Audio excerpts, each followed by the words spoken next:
If you stepped outside right now, what would you see? Maybe you'd see high blue sky overhead filled with towering white clouds. Maybe you'd see crowds of people, each with their own unique look and flair.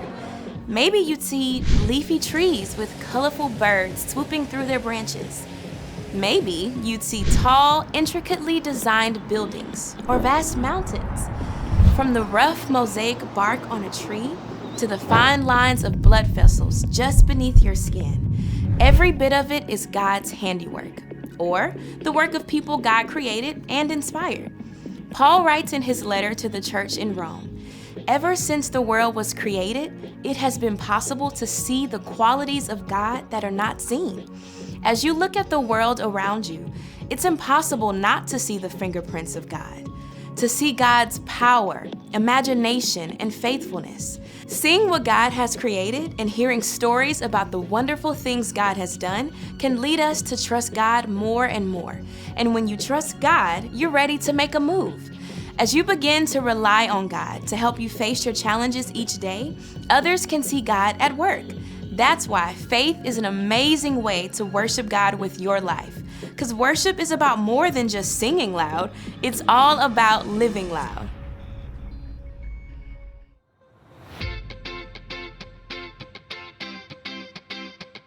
Get ready, get set, ready, set, move! You've been with me from the start. You're the one who knows my heart. You are there for me, Jesus. You are showing me the way, love and kindness every day. You are helping me, Jesus. So I'll follow you, here and there and everywhere. I know it's true, you're always by my side. I'm ready for the time of my life. I'm set on doing what you do. I'm gonna share your love with the world. Ready, set, move!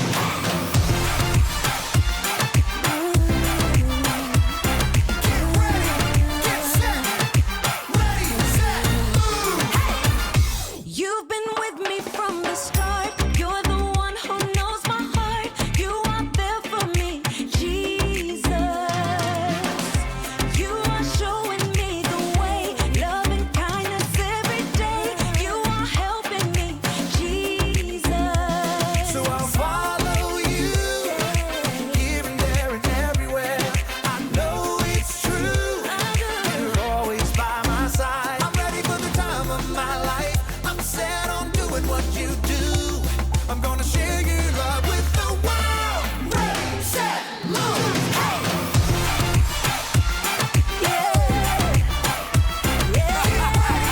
Get set, ready, set, move!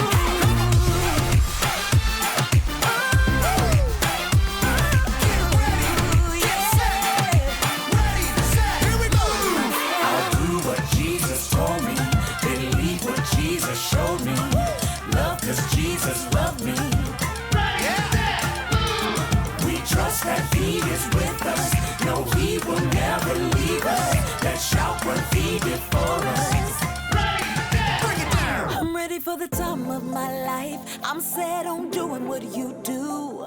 I'm gonna share your love with the world. Ready, set, move! I'm ready for the time of my life. I'm set on doing what you do. I'm gonna share your love with the world. Ready, set, move. I'll do what Jesus told me. I'll do Jesus whatever you want me to do. ready, set, move. Trust in you. Trust in you. Set, move.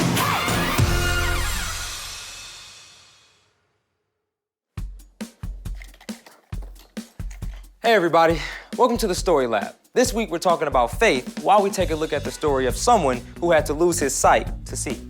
Hey, I got your glasses. Thanks, man. You're very welcome. You have a great trip. Thank you.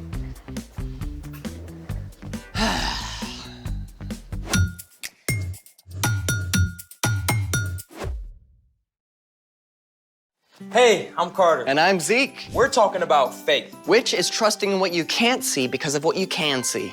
Are you ready to move? Well, I want to see what's in the box. Me too. You mean you don't know? Not a clue. Wait, What? mysterious box? No label? It's a scary movie waiting to happen. You're right. Let's take precautions. Okay, you ready? On the count of 11. 1, 2, 3, 4, 5, 6, 7, 8, 9, 10. Zeke, 11.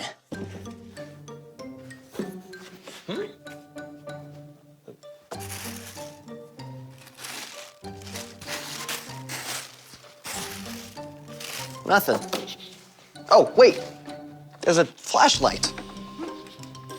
And not a very good one. hold on. This isn't just any flashlight. It's a black light. Like what they use at crime scenes? Oh, it can be used for lots of stuff. Well, how does it work? A black light gives off ultraviolet light that is invisible to humans. Certain fluorescent substances absorb the ultraviolet light and re-emit it at a different wavelength, making the light visible and the material appear to glow. Cool. I wonder what we can see with this. You're wearing a white shirt. Watch this. Lights. Wow. Whoa. Dude, look at your shirt. That's awesome. Oh, your teeth looks ridiculous. It's like I'm radioactive. What else can we see? Whoa. Glowing fruit. That is totally awesome. Ripe bananas get fluorescent so that they can attract animals like fruit bats that don't see the normal range of light. Ah, God must have a wild imagination to come up with that. Hey, there's a note in there. It's blank. You really think so? Ah. Lights. Find 6 letters around the lab and you will get a prize that's fab. So we're supposed to search the whole lab with the black light? Sounds like it. Well, what are we looking for? Not sure.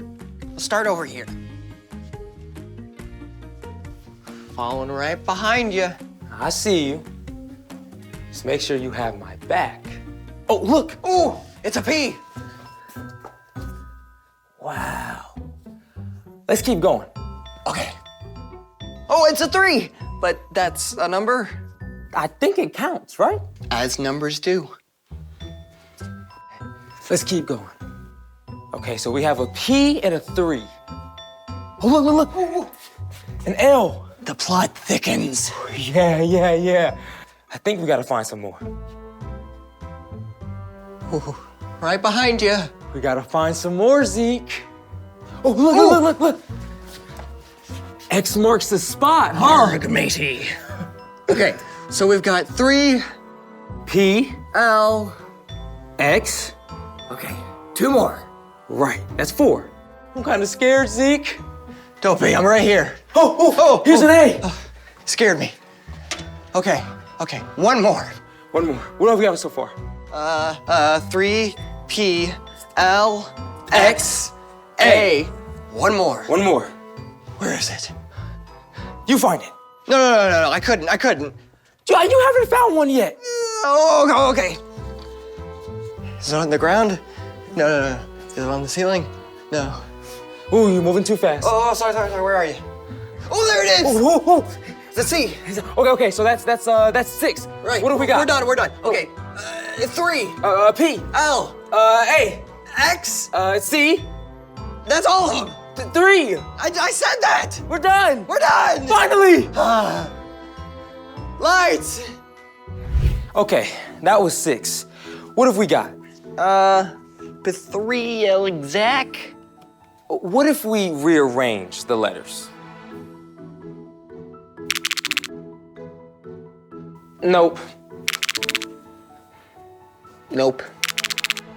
Oh, C-3PO. You know. Sir, the possibility of us successfully navigating the asteroid field is approximately 3,720 to 1.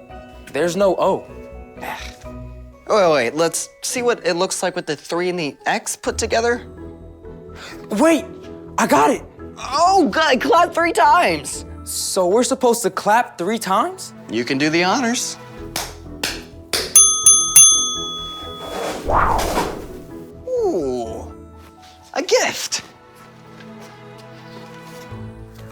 could be inside? I have no idea. Open it. No, you open it. No, you open it. No, I won't open it. Me neither. No, you. Okay. You ready? Yes.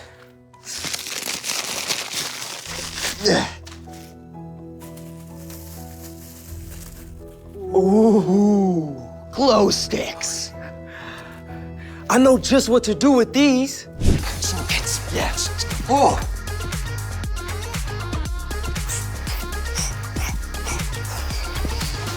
Zeke. Yeah. Zeke, Yes. I'm tired. Yeah, me too. Oh, that was a blast. I feel like I've gotten to see the whole world in a new light today. And we're just getting started. It's time for The story before the story. Today, we're in the book of Acts, which tells the story of the early church. But before Acts, way back in the very beginning, out of a deep, deep love, God made an amazing world. But when people turned away from God, the world was broken. God made a plan to draw people back into relationship. So at the right time, God sent Jesus, God's very own son, to live among us. Jesus gave up his life and was killed. But on the third day, he rose to life. After Jesus returned to heaven, the early church grew quickly with the help of God's Spirit. When the believers faced trouble in Jerusalem, they scattered to other places, taking the news of Jesus everywhere they went. Which is where our story starts. Take it away. Hey everyone, I'm Brian. Today, I want to introduce you to a man named Saul. Now, if there was such a thing as a model Pharisee or Jewish religious leader, Saul was it. Saul, also known as Paul, was born as a Roman citizen, which gave him special privileges. Growing up, he studied the scriptures until he knew them inside and out. As the early church grew, Saul was just as upset as the other religious leaders. When a Jesus follower named Stephen was sentenced to die, Saul stood by in approval and actually held the coats of the men who threw stones at Stephen. Saul was absolutely certain that Jesus' followers were a threat and that the best way to please God was to get rid of them. He began going house to house, dragging believers off to prison, and when the new believers scattered to other towns, Saul wanted to follow. He took his plan to the high priest. Give me letters to the synagogue in Damascus. Then I can go and hunt down men and women who belong to the way of Jesus. We'll arrest them and bring them back here to Jerusalem. Fantastic idea. Consider it done. With the approval of the high priest, Saul gathered a group of men and supplies for the journey. Now, Damascus, which was the capital of Syria, is around 150 miles from Jerusalem, so that would have taken nearly 2 weeks to travel on foot. But Saul hated the followers of Jesus so much that he couldn't wait to get on with it. After long days of travel, Saul's group finally neared the city of Damascus. The noonday sun shone down bright and hot, but Saul charged ahead, eager to carry out his plan. We'll find them all. We'll stamp out this dangerous Jesus nonsense. Then, something happened. Something that would change Saul's life in an instant. A brilliant light flared from heaven, so bright the sun seemed dim. A voice spoke from the light. Saul, Saul, why are you opposing me? Who are you, Lord? I am Jesus. I'm the one you are opposing. Okay, now imagine for a moment that you're Saul. You thought Jesus was just a troublemaker who was killed, dead and gone. Yet now he's alive, speaking to you from a blaze of light. It's like your whole world tips upside down in an instant.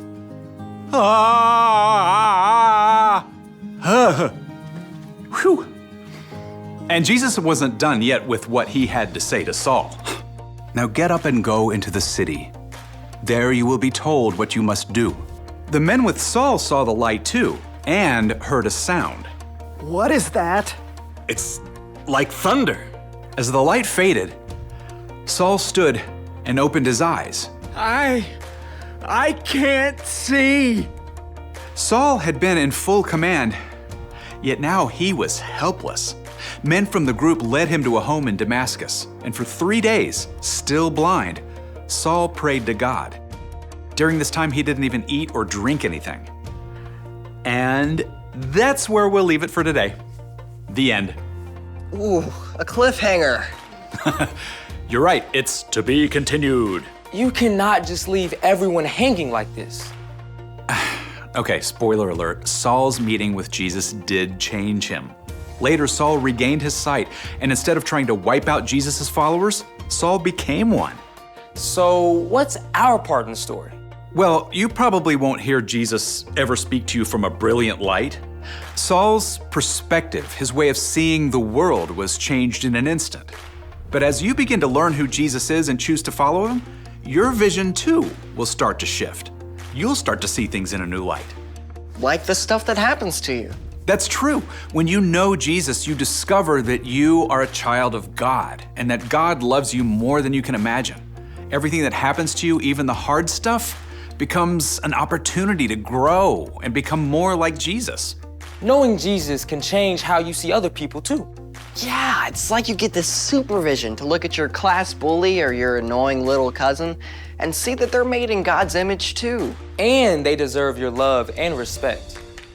Knowing Jesus means that you can pause at any moment in your day and ask Jesus to give you his perspective. The more you do, the more Jesus will show you ways to love God and love people in everything you do. Yep, I think you guys are seeing the light. See you next time. So, here's the thing. Knowing Jesus changes how you see things. Hey, do you think those glow sticks have any light left? And thanks for joining us in the Story Lab. See you next time.